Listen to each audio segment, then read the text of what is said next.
Om Gananantva Ganapatigam Mavamahe Kavin Kavinamupavasravastramam Jeshtarajam Brahmanan Brahmanaspada Anushrunnasi Dasadanam Om Mahaganadipataye Namaha Hari Om Hari Om Hari Om Om Keshwaya Namaha Om Narayana Namaha Om Madhvaya Namaha Om Govindaya Namaha Om Vishnuvaya Namaha Om Matsudranaya Namaha Trivikramaya Namaha Vamanaya Namaha Sridharaya Namaha ऋषिकेशाय नमः पद्मनाभाय नमः दामोदराय नमः संकर्षणाय नमः वासुदेवाय नमः द्युम्नाय नमः अनिरुद्धाय नमः पुरुषोत्तमाय नमः दोक्षाय नमः नारसिंहाय नमः अच्युताय नमः जनार्दनाय नमः उपेन्द्राय नमः हरे नमः श्री कृष्णाय नमः ओम गुरुभ्यो नमः. Now we are reaching the chapter 11th chapter in Ashtama Skanda, 8th canto, 11th chapter. Here in this chapter, the description of Daiva Asura war, Daiva Asura Samagrama, is going to finish with King Indra winning the battle. King Indra annihilates the demons.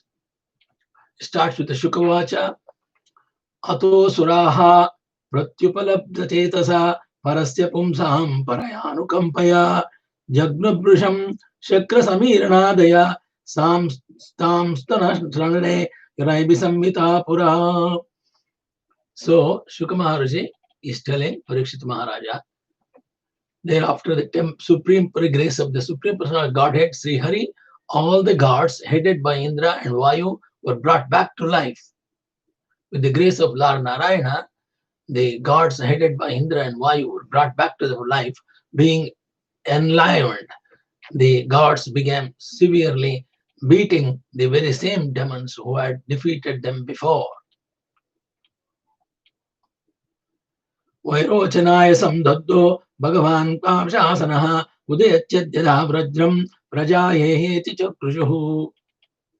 When the most powerful Indra became angry and took his thunderbolt, that's Vajrayuda, in his hand to kill Maharaja Bali, the demons began lamenting.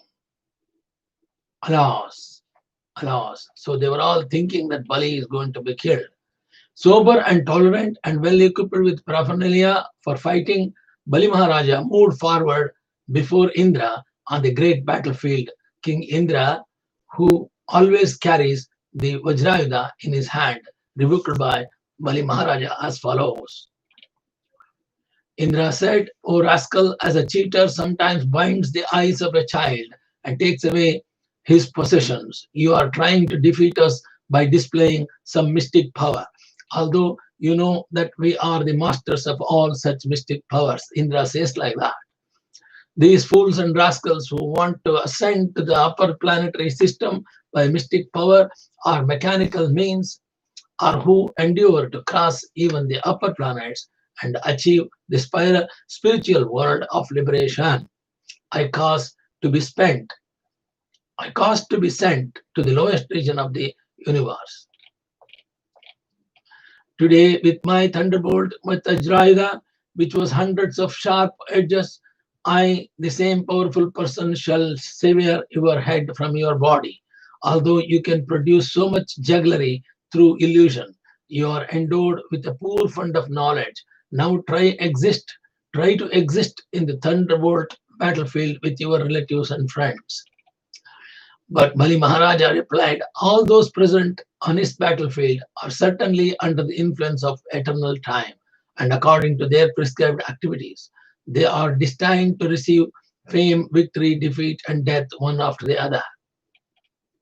If one is victorious on the battlefield, he becomes famous. And if one is not victorious but is defeated, he may die. Both victory and defeat are possible, whether on such a battlefield as this or on the battlefield of the struggle for existence. Everything takes place according to the laws of nature.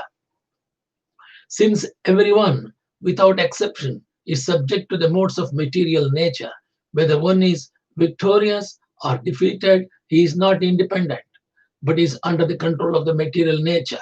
Bali Maharaja, therefore, was very sensible. He knew that the fighting was arranged by eternal time and that under time's influence, one must accept the results of one's own activities.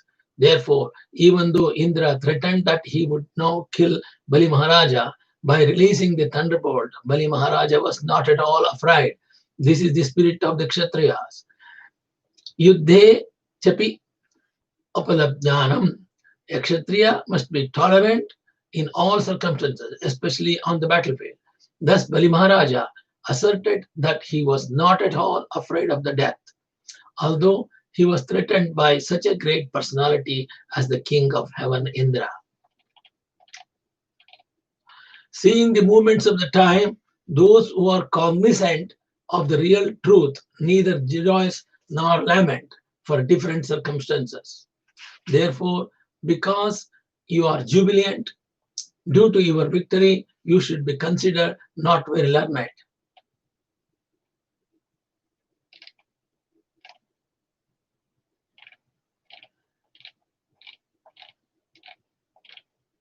You gods think that your own selves are the cause of your attaining fame and victory. Because of your ignorance, saintly persons feel sorry for you. Therefore, although your words afflict the heart, we do not accept them. Shuka Maharshi is telling, after thus rebuking Indra, king of the heavens, with sharp words, Bali Maharaja, who could subdue any other hero, drew back to his ear the arrows known as Narachas and attacked Indra with these arrows. Then he again chastised Indra with the strong words.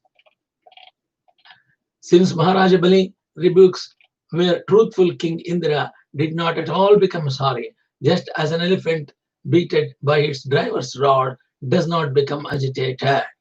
So then Indra, the defeater of enemies, released his infallible thunderbolt Vajrayuda scepter at Bali Maharaj with a desire to kill him. Bali Maharaja indeed fell to the ground with his aeroplane like a mountain with its wing cut off. When the Daithyas, Jambasura saw that his friend Bali had fallen, he appeared before Indra, the enemy, just to serve Bali Maharaja with a friendly behavior. The greatly powerful Jambasura, carried by a lion, approached Indra and forcibly struck him on the shoulder with his club. He also struck Indra's elephant. Being beaten by Jambasura's club, Indra's elephant was confused and aggrieved. Thus it touched its knees to the ground and fell unconscious. So because of the Jambasura club, the Gada, Prahara from Jambasura on the elephant touched his knees to the ground and fell unconscious. Thereafter, Matili, the Indra's chariot driver, brought Indra's chariot, which was drawn by 1,000 horses. Indra then left his elephant and got into the chariot. Appreciating Matili's service, Jambasura, the best of the demons, smiled. Nonetheless, he struck Matili in the battle with a trident of blazing fire. Although the pain was extremely severe, Matili tolerated it with great patience. Indra, however, became extremely angry at Jambasura. He struck Jambasura with his thunderbolt and thus severed his head from his body. So Indra killed Jambasura. When Narada Rishi informed Jambasura's friends and relatives that Jambasura has been killed, the three demons named Namuchi, Bala, Paka arrived in the battlefield in a great haste. Rebuking Indra with harsh, cruel words that were piercing to the heart, these demons showered him with arrows, just as torrents of rain wash a great mountain. Quickly handling the situation on the battlefield, the Daithyas, Bala put all of Indra's 1,000 horses into tribulation by simultaneously piercing them all with an equal number of arrows. Paka, another demon, attacked both the chariot with all its paraphernalia and the chariot driver Matili by fitting 200 arrows to his bow and releasing them all simultaneously. This was indeed a wonderful act on the battlefield. by the Asuras. Then Namuchi, another demon, attacked Indra and injured him with 15 very powerful golden feathered arrows, which roared like a cloud full of water. Other demons covered Indra along with his chariot driver with incessant showers of arrows, just as clouds cover the sun in the rainy season. The gods, being severely oppressed by their enemies and being unable to see Indra on the battlefield, were very anxious. Having no captain or leader, they began lamenting like traders in a wrecked vessel in the midst of the ocean. From this statement, it appears that in the upper planetary system, there is a shipping, and the traders there engage in navigation as their occupational duty. Sometimes, as on this planet, these traders are shipwrecked on the middle of the ocean. It appears that even in the upper planetary system, such calamities occasionally take place. The upper planetary system in the creation of the Lord is certainly not vacant or devoid of living entities. From Srimad Bhagavatam, we understand that every planet is full of living entities just as Earth is. There is no reason to accept that no other planetary systems there are no living beings.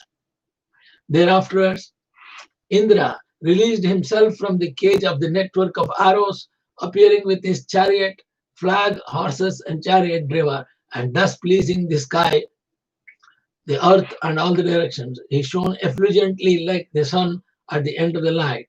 Indra was bright and beautiful in this vision. Everyone saw him. When Indra, who is known as Vajradhara, the carrier of the thunderbolt Vajrayudha, saw his own soldiers so oppressed by the enemies on the battlefield, he became very angry. Thus, he took up his thunderbolt to kill the enemies. O King Parikshit, King Indra used his Vajrayudha to cut off the heads of both Bala and Paka in the presence of all their relatives and followers. In this way, he created very fearful atmosphere on the battlefield. O king, when Namuchi, another demon, saw the killing of both Bala and Paka, he was full of grief and lamentation. Thus, he angrily made a great attempt to kill Indra. Being angry and roaring like a lion, the demon Namuchi took up a steel spear, which was bound with bells and decorated with ornaments of gold. He loudly cried, "Now you are killed," thus coming before Indra to kill him. Namuchi released his weapon. O king, when Indra, king of heaven, saw this very powerful spear falling towards the ground like a blazing meteor, he immediately cut it to pieces with his arrows. Then, being very angry, he struck Namuchi's shoulder with his thunderbolt to cut off Namuchi's thunderbolt. Vajrayudha that had pierced the body of Vratasura could not even slightly injure the skin of Namuchi's neck. When Indra saw the Vajrayudha return from the enemy, he was very much afraid. He began to wonder whether this had happened because of some miraculous superior power. Thunderbolt is invincible, and therefore, when Indra saw that it had returned without doing any injury to Namuchi, he was certainly much afraid. So Indra became afraid. Indra thought formerly, when many mountains flying in the sky with wings would fall to the ground, and I cut their wings with this same thunderbolt. Vratasura was the essence of the austerities undergone by Twasta, his father. Yet the thunderbolt killed him. Indeed, not only he, but also many other stalwart heroes, whose very skin could not be injured even by all kinds of weapons, were killed by the thunderbolt, Vajrayudha. So Indra killed them, but Indra, surprised, the Vajrayudha came back without hurting Namuchi. But now, although the same thunderbolt, Vajrayudha, has been released against a less important demon, it has been ineffectual. Therefore, although it was as good as a Brahmastra, it has now become useless like an ordinary rod. I shall therefore hold it no longer. Shuka Maharshi continued, while the morose of Indra was lamenting in this way, an ominous, unembodied voice said from the sky, "This demon Namuchi is not to be annihilated by anything dry or moist." Said, Indra heard some voice, "O Indra, because I have given this demon the benediction that he will never be killed by any weapon that is dry or moist, you have to think of another way to kill." The voice told Indra what to do. After hearing the ominous voice, Indra, with great attention, began to meditate on how to kill the demon Namuchi. He then said, "Foam would be the means, for it is neither moist nor dry."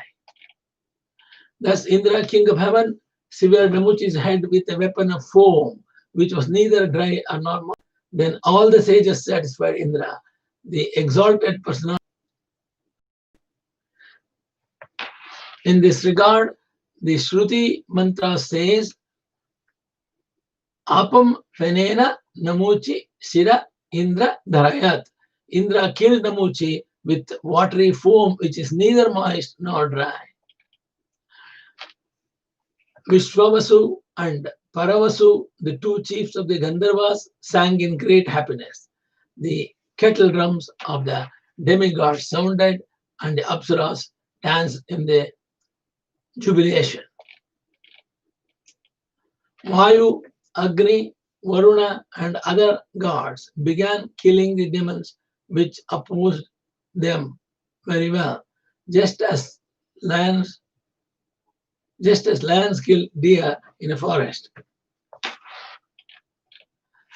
O king, when Lord Brahma saw the imminent total annihilation of the demons, he sent a message with Narada Uvacha, text number 44.